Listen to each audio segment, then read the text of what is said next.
So what's up sa mga kahombre ko dyan? Maagago, what's up man na naman niya pala to. At syempre mga kahombre ko, alam nyo na, today is the day ho kung saan meron po tayo mga kahombre ko na ipapakilala sa inyo na bagong sibol, no? If yun nga ba yon na di umano ay isa sa pinakamatinding scammer mga kahombre ko, di umano sa panahon ngayon mga kahombre ko ha. So wala pa tayong kasiguraduhan dyan, pero nandito tayo upang talakayin natin ang buong sitwasyon mga kahombre ko ha. Sino nga ba itong vlogger na to mga kahombre ko, no? Poverty porn star / Norman Mangusin style of content. Norman Mangusin style of asking donations, tas yung donation ay bulsa! Alam mo na, di ba? Oo! Hinahanap nyo ba ako sa Facebook? Eto na ang bagong Facebook ko, mga kahombre ko. Follow nyo ako. Si Kerry Lane Abad ay isang content creator na tumutulong sa mga homeless na foreigner dito sa Pilipinas. Aba, napakagaling mga kahombre ko. Ako, sa totoo lang, umpisang basa ko pa lang sa ni-research na to ni Mimgad, talagang medyo nag-alala na ako mga kahombre ko. Kasi homeless na foreigner, aba, iba to superhero style to mga kahombre ko, di ba?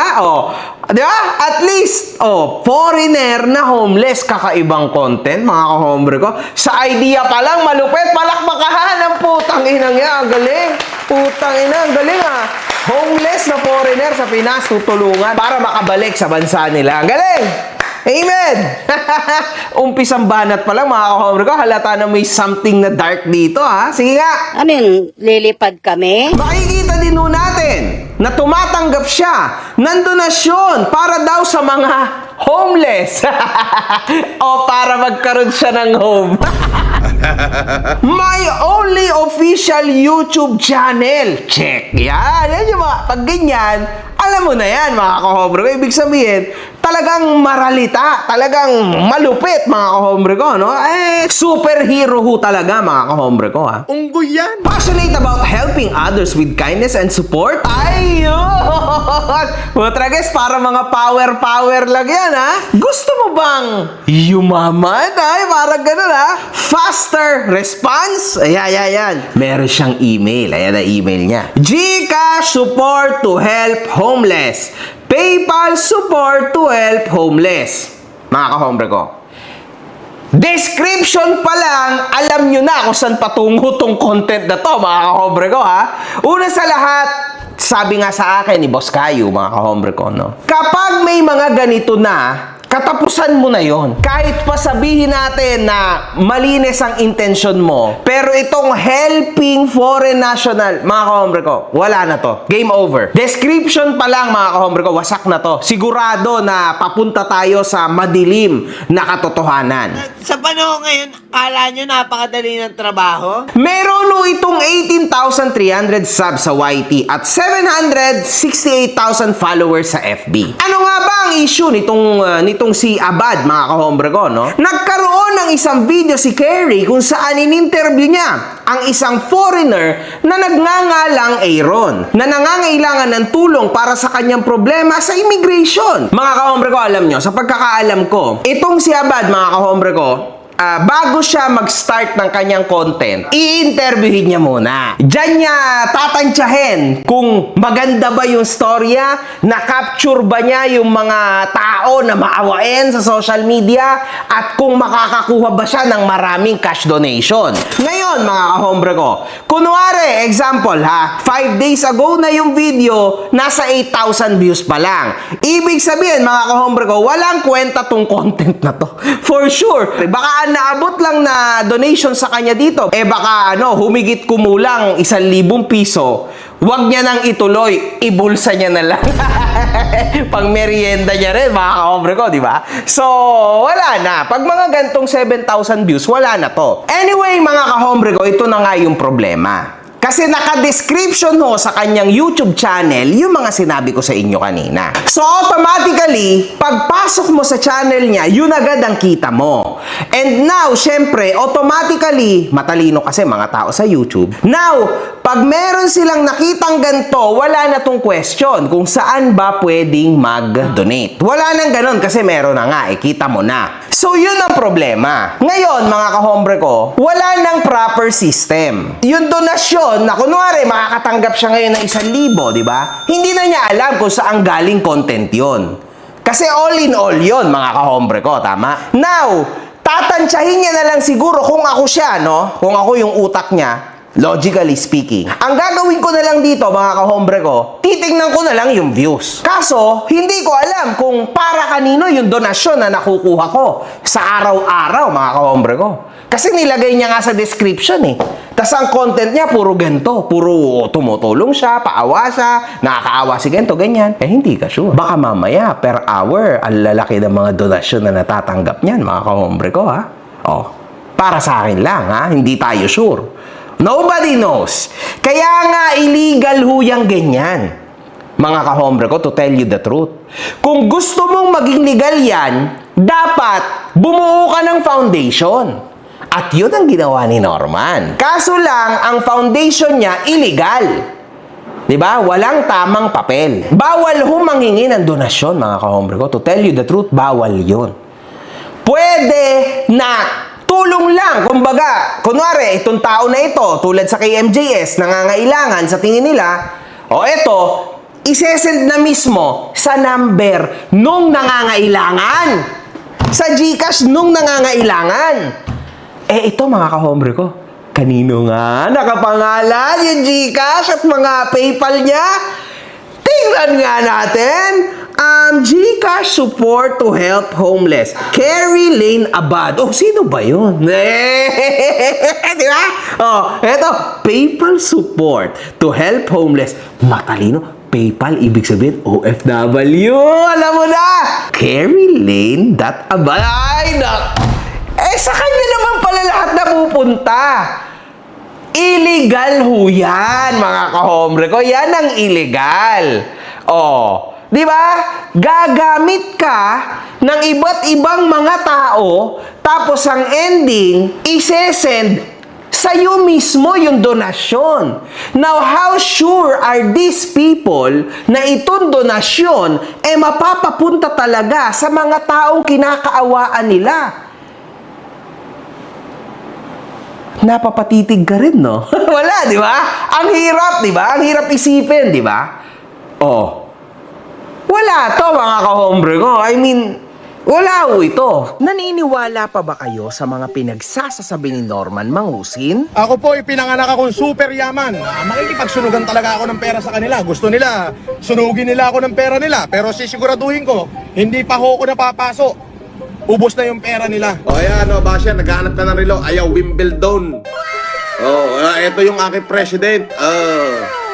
Ayan yung bracelet na hinahanap nyo. Sinabi nyo yung sinala. Tarantado kayo, minuminuto. Eh, bakit todo-todo po ang pasasalamat niya sa mga OFW? Ay, Hazel 21. Nagpalipad na naman si Hazel 21 ng USA. Thank you, Hazel. Thank you. Nakita mo na ba si Lea Weda? Nagpadala na ng 80,000 yen. Bukod pa ron, nagpapalipad pa rito. Tangina mo!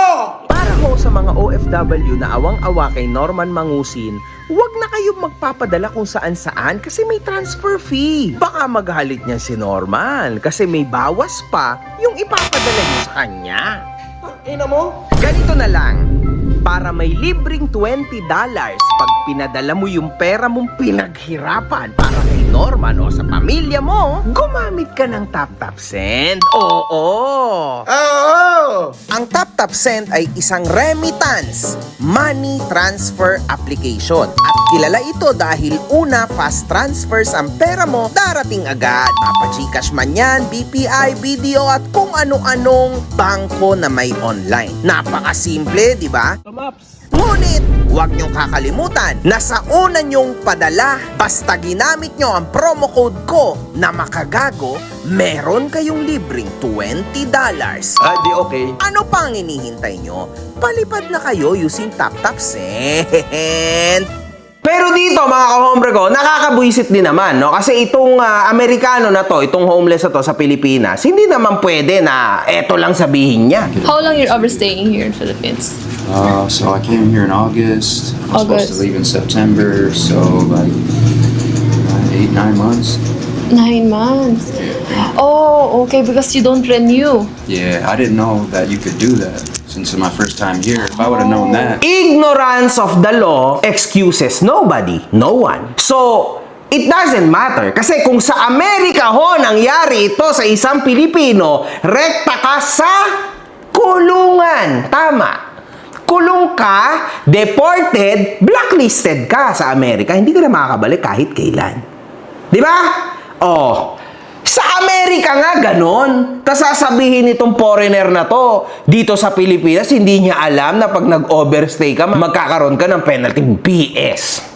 This is the biggest BS ever that I've heard. Di ba? So, hindi ho totoo to. Hindi totoo na hindi niya alam. Alam niya, kaso, ganun talaga. Di ba? Kasi iniisip nila, Pilipinas lang naman to. Walang kwenta to. Okay lang yan. Third world country. Yan ang totoo dyan. Para sa mga naging OFW dyan, alam niyo na yung ibig ko sabihin. Di ba? Oh, hindi ako naaawa sa ganitong klase ng tao, mga kahombre ko. Kasi ignorance of the law excuses nobody. Anyway, mga kahombre ko, still, yun ang matindi. Kasi problema ng iba, ginagatasan niya ngayon. Ang sakla, mga kahombre ko. Ang dark ho ng humor ng tao na ito. Gatas na gatas. Oo. Makalipas lang ho ang ilang araw, nag-post ang isang content creator na kaibigan din ni Aaron. Itong Jerome, mga kahombre ko, actually napapanood ko ito. Kasi mahilig akong manood ng mga mukbang vlogs, no? Ayan, Jerome, sa totoo lang. Nanunood ako ng mga ramen nito, ng kinakain niya na ramen. Yan ang totoo dyan, mga kahombre ko. Nagulat nga ako na nag-post siya ng ganito, hindi niya ito linya, mga kahombre ko. Kasi ang linya nito, kain to ng kain ng mga big portion. So, incredible. Ibig sabihin, totoong may something to. Kasi for sure, ang mga food vloggers, mga kahombre ko, hindi sila mahilig makialam. Ayoko sanang i-post to. Kaso naaawa ako sa kaibigan ko na si Aaron Lacourse, okay? Inilapit ko siya kay Carrie Lane Abad, vlogger na nagpapauwi ng mga homeless na foreigner dito sa Pinas. Kaya ko siya inilapit kasi siya lang alam ko makakatulong. Nag-overstay siya sa Pinas, bla bla bla. Buntis ang asawa niya, 6 months at may thyroidism. Siyempre, sa mga mami dyan, alam nyo naman kung gaano kadelikado ang lagay na ganyan. Pwedeng premature ang bata or pwedeng ikamatay ng nanay. Okay, si Lacourse hindi pwedeng makapagtrabaho dito kasi US citizen siya. Hindi rin siya matulungan mapauwi ng pamilya niya kasi hindi kaya mga bayarin tulad ng immigration fine at plane ticket kasi normal na tao lang sila tulad ng karamihang mamamayang sa Pilipinas. Pinapadalaan lang siya ng bayad sa renta ng apartment at hindi kasama ang pagkain kasi kapos din ang magulang niya. Sa pagstay niya dito sa Pilipinas ay halos isang beses lang siya kumakain sa araw-araw at noodles lang at delata ang kaya niya. Kung makikita niyo ang itsura niya, sobrang pa. So, awang-awa siya doon sa foreigner pero wala akong believe dito, mga kahombre ko. Sorry pero I still stick sa plano ko. Anyway, dito, mga kahombre ko, ikinekwento niya na maraming problema itong Amerikano na ito at yung mga pinagdaanan niya sa buhay niya, etc. etc.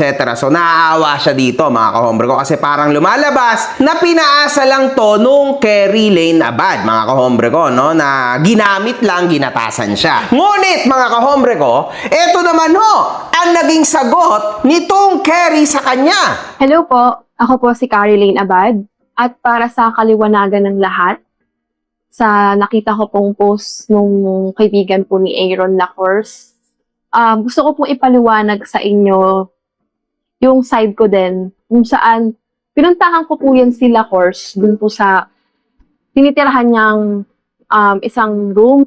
Pinuntahan ko siya doon sa room na kung saan siya nakatira and tinanong ko siya kung anong problema niya, anong tulong ang kailangan niya. So, ayun na nga, nag-suggest ako at nagbigay ako ng idea kay Lacourse na sabi ko, mag-indigency ka na lang. Kasi mostly po sa lahat ng napapauwi kong foreigner is nag-i-indigency sila. Pag ang foreigner ay hindi na po makabayad ng mga fines nila na overstaying, pinag-i-indigency po sila. So yan, maganda naman yung idea na binigay niya. Certificate of Indigency sa Bureau of Immigration. Ayan, pwede naman. Tama naman yan, mga kahombre ko, ha.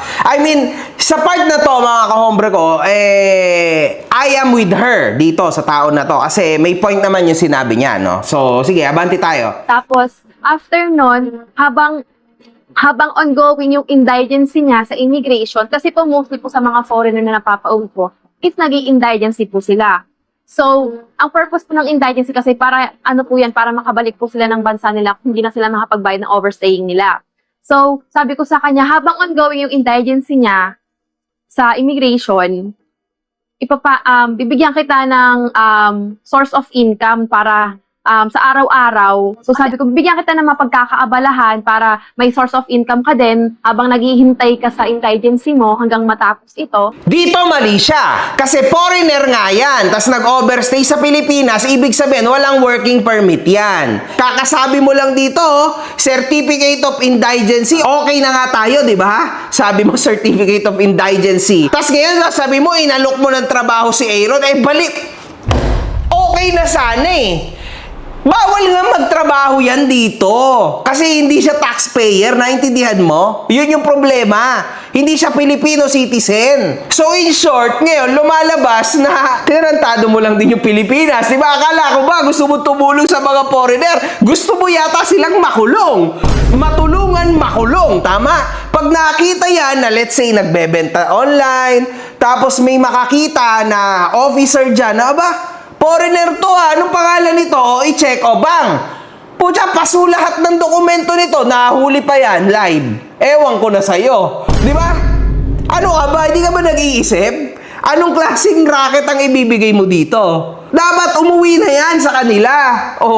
Yun lang yun. Di ba? Tama na nga yung sinabi mo nung una, binanata mo pa ng ganito, wala na to, di ba? Pero nagtataka rin ako mga kahombre ko kasi kung Amerikano ho ito, dapat ito ay pumunta first of all sa American Embassy mga kahombre ko. Yan ang dapat gawin itong Amerikano na to kung wala talaga siyang pinagtataguan, ha? American Embassy lang ang makakatulong dyan kasi magiging sagot nila yung tao na yan. Sila na bahalang sumagot sa plane ticket, sa lahat. Ganun lang yun. Ano ba kayo? Kunwari, Pilipino, nasa Italia. Yun na lang. Pupunta yan sa Milano, sa Roma, nandun yung Philippine Embassy kung may problema. Di ba? Ngayon, pinapadeport na sila, yung embassy ang babayad sa kanila. Ano ba't may American Embassy tayo dito, Aber? Excuse me? Pinalalayo nyo pa Bureau of Immigration, putya, nandyan nga yung American Embassy. Sa totoo lang, mga kahombre ko, kung tulong lang talaga, may something else pa tong foreigner na to, mga kahombre ko, Hindi lang to yan, for sure. May something pa yan deeper. I believe this. Kasi first of all, kung ikaw ay foreigner, sa embassy mo ikaw pupunta. Yan kasi talaga yung sandigan ng mga foreigner, mga kahombre ko. Hindi lang dito sa Pinas, sa ibang bansa rin. Alam yan ang mga OFW na nakikinig sa akin dito. Para dun sa nag-post na kaibigan nila Force, hindi lang po iisang foreigner ang tinutulungan to. Dahil naka-line up po yan. Parang sinasabi na itong kaibigan niya na puro for the update lang, update lang, update lang. Pero hindi po neto alam na hindi lang po isang foreigner yung tinutulungan po namin. Dahil naka-line up po yan. Kaya hindi po agad-agad yung proseso at pagkuha ng mga dokumento para sa foreigner upang makabalik sila ng bansa. Isa lamang po akong estudyante at sa mga nag-aakala na mayaman o maraming pera ako, isa lamang po akong estudyante na kung saan ako'y isang naging instrumento lamang para tulungan ang mga foreigner upang makabalik sa kanilang bansa. So dito mga kahombre ko, pinaliwanag niya naman ang kanyang sarili kasi marami daw siyang kasong hawak, tapos itinatanggi niya na hindi naman daw siya mayaman at siya lang ay estudyante. Dito siya nagkakamali mga kahombre ko kasi babalikan natin to mamaya. So ang reason bakit ayaw minsan ng foreigner mag-indigency kasi daw maba-blacklist. Which is yes, maba-blacklist, pero may chance pa rin po kayong makabalik ng Pilipinas dahil pwede pong ma-lift ang blacklist kapag nabayaran mo ang blacklist fee. Kaya pwede ka pa rin makabalik ng Pilipinas upang mabalikan mo yung family mo dito o yung magiging anak mo dito sa Pilipinas. Kaya wag po dapat na matakot na hindi kayo makakabalik kasi mabablacklist. Kasi may chance pa rin po kayong makabalik dito sa bansa natin kahit mablacklist po kayo as long as mabayaran nyo yung blacklist fee ng immigration. Regarding naman sa issue ng blacklisting na sinasabi nito, sa totoo lang mga kahombre ko, nakakatakot talaga yon kasi may pamilya tong Aaron. Kaso lang mga kahombre ko, still, gumawa ka ng katarantaduhan, you'll need to pay for it. Now, syempre, ikaw ay Amerikano, dalhin mo na lang yung pamilya mo sa Amerika. Yun lang yun, di ba? Kung mabablacklist ka man, 6 na taon, 5 taon lang naman yan siguro sa Pilipinas, di ba? So, eventually later on, makakabalik ka naman. No? I think 5 to 10 years ang blacklist. Depende sa bigat, mga kahombre ko. Pero in this case, siguro, hindi niya talaga kayang bayaran yung pag-overstay niya, yung visa niya nga sa Bureau of Immigration. Pero again, kung talagang desidido ka, edi pumunta ka sa American Embassy. Pwede ba namang hindi ka tulungan American citizen ka? Man, may something else dito mga kahombre ko, trust me. Anyway, hindi rin ito ang unang isyong kinaharap nitong Abad. Dahil kamakailan lang ay naglabas ng video ang dati niyang YouTube partner na si Mash Titan, mga kahombre ko. Ipinaliwanag niya ho rito ang dahilan ng pagkasira ng kanilang partnership. At in-interview niya rin ang mga foreigner na lumabas sa mga video ni Kerry. Ayon sa mga ito, hindi daw sila nakakatanggap ng anumang donasyon mula kay Kerry. So ito yung sinasabi niya mga kahombre ko na marami daw siyang kasong hinahawakan. Pakinggan nga natin yung mga kasong hinahawakan niya. For the record, Carrie has not donated a single penny or a single peso from Tatai Mai. Nothing. She's donated nothing. And she had donations for Mai, and she's kept them for herself. So the very selfish lady. All she's interested in is money and herself. She has donated nothing for Mai. Hello, my name is Charles.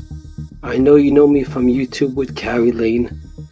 I know there was donations for me, but I never got it. And I think a lot of when people donated after their story was told, a lot of homeless people.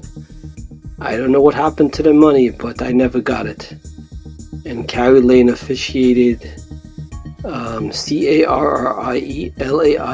She officiated all these homeless people to get donations, and nobody ever got donations. I want everyone to know about this.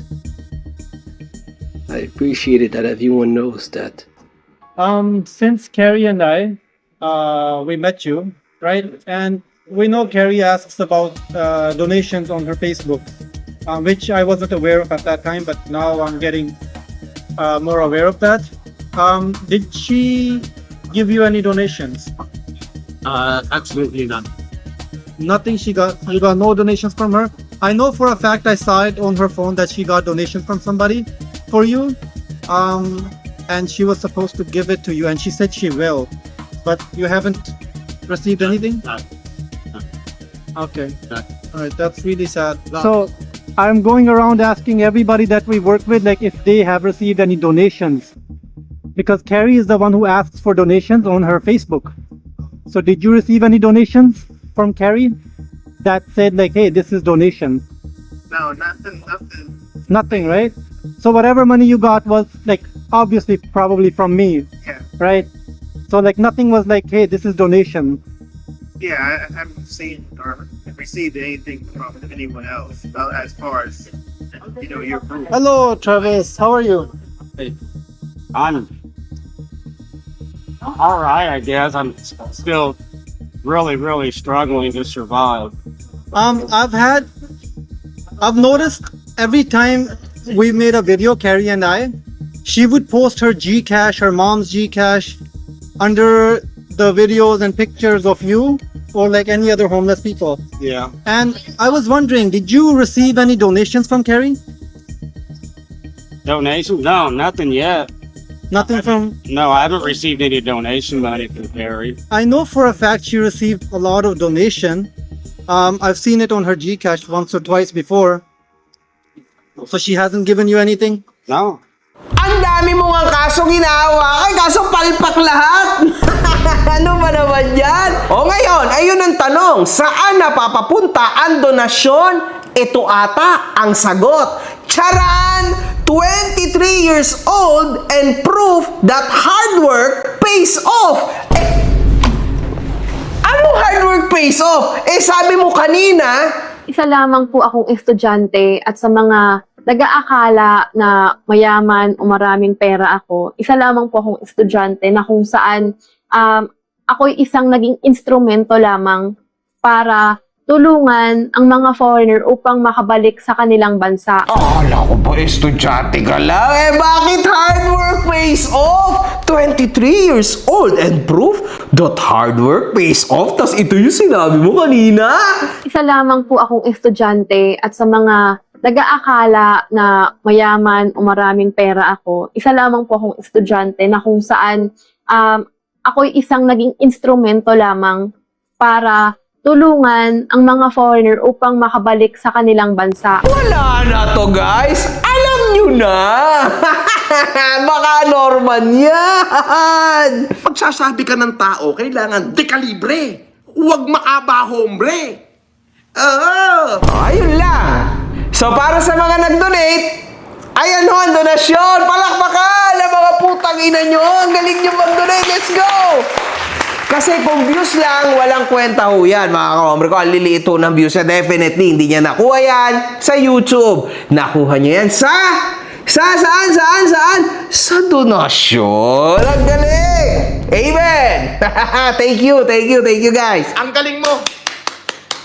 Comments! Does he show a financial report to the donors for transparency? So siyan, mga ka-hombre ko, nagkamali lang to. Honestly, her problem would be easy to solve if she had receipts.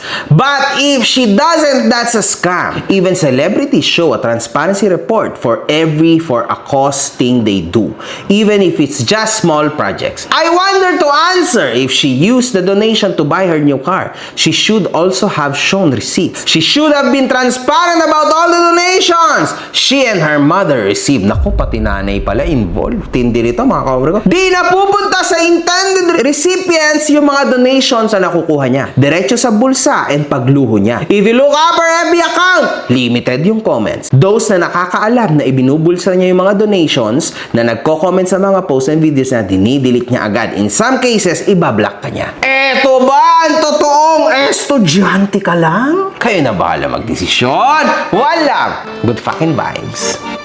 One love, good fucking vibes. Yes, of course. Galingan mo pa, putang ina mo!